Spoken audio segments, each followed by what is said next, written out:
एक कसाई था जिसका नाम था सदन। उसके पास एक सालग्राम जी थे। उसको पता नहीं कि सालग्राम जी है, वो सोचता कोई पत्थर है। तो वो जो तराजू होती थी हाथ से तौलने वाली, एक तरफ सालग्राम जी को रखता, दूसरी तरफ मीट काटता रखता, वजन तौलता और मांस बेचता। और सालग्राम जी जब इधर उधर लुढ़कते तो हरे कृष्ण कृष्ण कृष्ण हरे हरे भगवान का नाम लेता।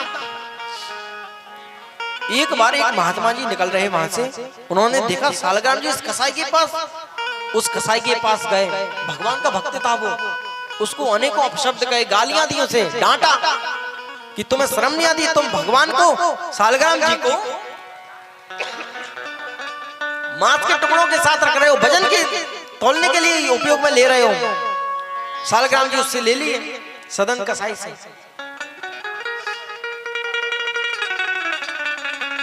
और सालग्राम जी को अनेकों प्रकार के शुद्ध जल से स्नान कराया, पवित्र किया, सुंदर पुष्पों की माला पहनाई, इत्र लगाया, सुंदर सिंहासन पर विराजमान कराया महात्मा जी ने। और रात्रि में जब महात्मा जी सोए, वही सालग्राम जी महात्मा जी के स्वप्न में आते हैं, सपने में, कि बाबा मुझे आपके साथ नहीं रहना, मुझे तो अपने उस कसाई के पास जाना है। महात्मा जी कहते हैं आप एक ऐसी बातें कर रहे हैं, आप भगवान हैं, वहां इतनी दुर्गंध है, पशुओं को काटता है, मारता है, कितना पापी दुष्ट आदमी है वो, सब जगह खून खून, मांस के टुकड़े।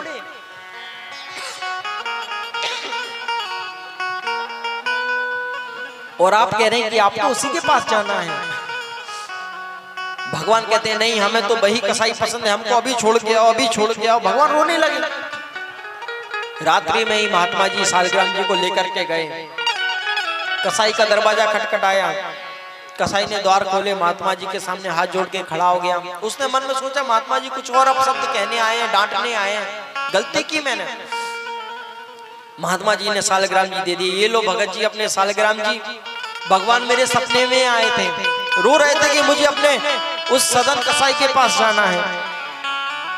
सदन कसाई ने जब ये बात सुनी, हृदय पुलकित हो गया, रोने लगा कि मैं इतना पापी आदमी।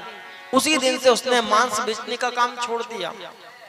उसने सोचा क्या होगा, ज्यादा से ज्यादा मेरे बच्चे भूखे मर जाएंगे और क्या होगा, लेकिन मैं अब किसी पशु का वध नहीं करूंगा, केवल भगवान का भजन करूंगा। क्योंकि भगवान ने सपने में कहा था कि मुझे उसकी तराजू में लुढ़कने में ही मजा आता है। जब मैं लुढ़कता हूं तो वो मेरा नाम जपता है, बड़े प्रेम से जपता है। उसे निष्ठा रहती है कि नाम जपूंगा तो मैं इधर उधर लुढ़कूंगा नहीं। जो पत्थर रखा है तराजू में, इधर उधर लुढ़केगा नहीं। सदन कसाई ने अपनी दुकान बंद कर दी, घर छोड़ दिया, जगन्नाथपुरी जाने लगा। एक भक्तों की मंडली जा रही थी, भगवान का कीर्तन करते करते उनके साथ जुड़ गया। भक्तों ने मना किया, अरे तुम हमसे दूर रहो, तुम कसाई हो, तुम्हारा अपवित्र शरीर हमारे साथ चलेगा, हम भी अपवित्र हो जाएंगे।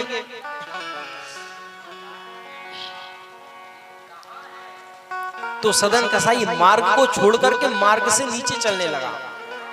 जैसे यहाँ रोड है, रोड के नीचे खेत हैं, तो रोड को छोड़ करके नीचे चलने लगा खेतों में। सब लोग कीर्तन कर रहे हैं, सदन कसाई भी कीर्तन कर रहा है। रात्रि में एक घर के बाहर बैठा, घर के बाहर एक सुंदर स्त्री आई, घर में रहती थी जो, उसने सदन कसाई को देखा, रूप देख करके मोहित हो गई। क्योंकि सदन कसाई का बड़ा सुंदर स्वरूप था, सुंदर नेत्र थे, सुंदर केस थे, सुंदर मुख का आकार था, सुंदर शरीर था। आकर्षित हो गई, उसे बुलाने लगी।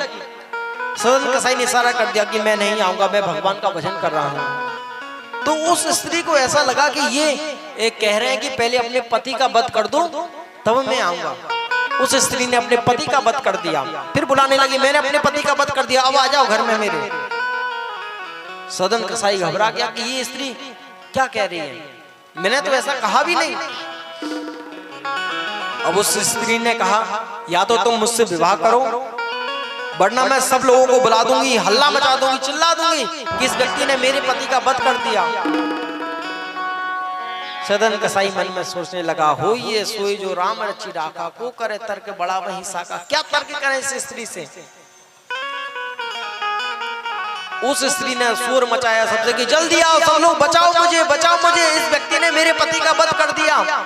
सारे गांव वाले आ गए, सदन कसाई को पकड़ लिया, पकड़ करके ले गए राजा के दरबार में। उससे पूछा राजा ने, क्यों तुमने इस स्त्री के पति का वध किया है? सदन कसाई मन में सोचता है, यदि मैं कहूंगा नहीं किया तो मेरी बात पे विश्वास कौन करेगा? क्योंकि एक तरफ सारा गांव है जो कह रहा है मैंने वध किया है, और एक तरफ मैं अकेला जो कहूंगा कि मैंने वध नहीं किया, तो बात तो इन्हीं की मानी जाएगी, तो मैं क्यों अपनी जीवा खराब करूं? कुछ बोलने की जगह भगवान का भजन करता हूं, उस समय कुछ लाभ भी मिलेगा। सदन कसाई भगवान का भजन कर रहा है। तो महाराज ने कहा, तो तुम स्वीकार करते हो कि तुमने इस स्त्री के पति का वध किया? सदन कसाई कुछ नहीं कहता। तो महाराज कहते हैं, ठीक है, तो तुमने इस स्त्री के पति का वध किया, अब तुम्हें हम दंड देंगे।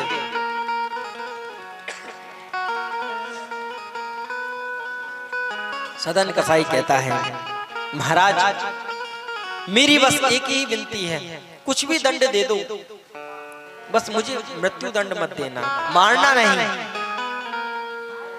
तो महाराज ने कहा, ठीक है, मारेंगे नहीं, इस व्यक्ति के हाथ काट दो, हाथों से इसने इस स्त्री के पति का वध किया, हाथ काट दो इसके। सदन कसाई के दोनों हाथ यहां से काट दिए। सदन कसाई ने अपने हाथ देखे, और सदन कसाई ने सुन रखा था कि जगन्नाथ महाप्रभु के भी छोटे छोटे हाथ हैं, क्योंकि उस समय भगवान की तस्वीर नहीं चलती थी। अब तो तस्वीरें हैं, मोबाइल में भी सब लोग देख लेते हैं। उस समय तस्वीर नहीं थी, उसने केवल सुना था कि जगन्नाथ प्रभु की बड़ी बड़ी आंखें हैं, बड़ा सा मुंह है, और हाथ छोटे छोटे से हैं। तो सदन कसाई प्रसन्न हो रहा है कि प्रभु मैं आपकी शरण में आ रहा हूं, तो आपने मेरा स्वरूप भी अपने जैसा बना दिया, जैसे आपके छोटे छोटे हाथ मेरे भी छोटे छोटे हाथ।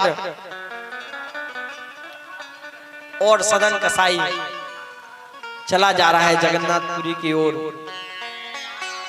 और पैदल चल के नहीं जा रहा है, लेट करके प्रणाम कर रहा है, फिर उठ रहा है, फिर आगे चल के फिर प्रणाम कर रहा है।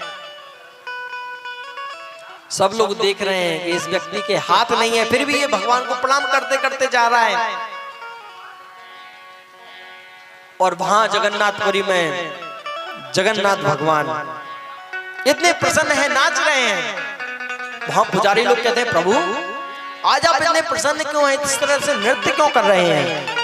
भगवान कहते हैं, क्योंकि आज मेरा परम भक्त आ रहा है मेरे दर्शन के लिए, इसलिए मैं बहुत प्रसन्न हूं। पुजारी लोग कह रहे हैं, अच्छा महाराज आपका परम भक्त आ रहा है। भगवान कहते हैं, जाओ मेरे भक्त के लिए पालकी लेकर के जाओ।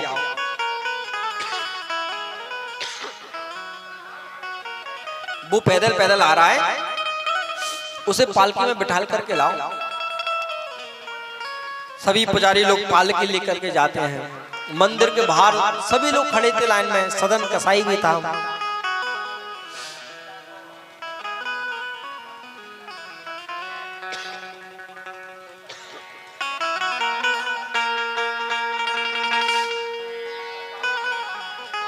पुजारी लोग आकर के कहते हैं कि भगवान ने आपके लिए पालकी भेजी है, जो भगवान का सबसे बड़ा भक्त है वो इस पालकी में बैठो, अंदर चलो। अब बाहर अनेकों लोग खड़े हैं, सब लोग कह रहे हैं हम है भगवान के सबसे बड़े भक्त, हमारे लिए पालकी आई है, हम है सबसे बड़े भक्त।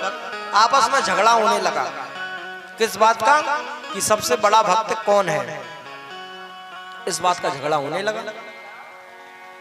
सदन कसाई देख रहे हैं, मन ही मन प्रसन्न हो रहे हैं कि आज मुझे भगवान के दर्शन करने का सौभाग्य भी मिलेगा, और जो भगवान के सबसे बड़े भक्त हैं उनके दर्शन का सौभाग्य भी मिलेगा मुझे। सदन कसाई बहुत प्रसन्न।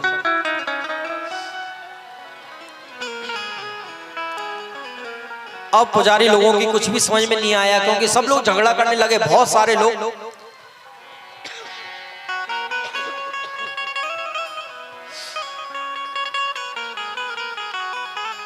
अब पुजारी लोग अंदर पहुंचे, भगवान से कहा, प्रभु बाहर तो जितने लोग हैं सब कह रहे हैं हम सबसे बड़े भक्त हैं, हम सबसे बड़े भक्त हैं, आखिर आपका सबसे बड़ा भक्त कौन है, किसके लिए आपने ये पालकी भेजी है? भगवान कहते हैं, वो भक्त जो रोते हुए आ रहा है, सारे शरीर में मिट्टी लगी है, लेट लेट करके मुझे प्रणाम करते हुए आ रहा है, जिसके छोटे छोटे हाथ हैं मेरे जैसे, वही मेरा सबसे बड़ा भक्त है। पुजारी लोग बाहर गए, सदन कसाई के चरणों में प्रणाम किया कि भगवान ने आपके लिए पालकी भेजी, आप बैठिए इसमें। सदन कसाई इतने रोए कि भगवान ने मेरे लिए पालकी भेजी है। कहते हैं कि मैं पालकी में नहीं बैठूंगा, मैं पैदल चलूंगा, मैं पालकी में नहीं बैठूंगा, ये तो भगवान की पालकी है, इसमें तो मेरे जगन्नाथ प्रभु बैठते हैं, मैं इसमें नहीं आऊंगा। सदन कसाई अंदर जाते हैं और जगन्नाथ भगवान से पहले एक और मंदिर पड़ता है, वो श्री पतित पावन जी का, पतित पावन भगवान। तो गोसाइयों ने कहा कि जगन्नाथ भगवान से पहले ये आप इन्हें प्रणाम करिए। सदन कसाई लेट करके प्रणाम करते हैं और जैसे ही प्रणाम करते हैं तो मन में भाव आता है कि मेरे हाथ नहीं है दोनों, यदि मेरे दोनों हाथ होते तो मैं हाथ जोड़ करके भगवान को प्रणाम करता। जैसे ही मन में ये विचार आया, भगवान की कृपा से उनके दोनों हाथ प्रकट हो गए और दोनों हाथों से सदन कसाई भगवान को प्रणाम करते हैं और नाचने लगते हैं। वहीं नाचते नाचते फिर अंदर जाते हैं, उन्हें प्रणाम करते हैं जगन्नाथ भगवान को, और जगन्नाथ भगवान सदन कसाई को हृदय से लगा देते हैं। तो ना जाने कौन से गुण पर दया निधि रीच जाते हैं। सदन कसाई से भगवान क्यों प्रसन्न थे? क्योंकि सदन कसाई जब तराजू में तौलता था, एक तरफ मांस रखता था, दूसरी तरफ सालग्राम जी रखता था, तो सालग्राम जी जैसे ही लुढ़कते थे तो भगवान का भजन करने लगता, और उसको नहीं पता था ये सालग्राम जी है, वो सोचता था साधारण पत्थर।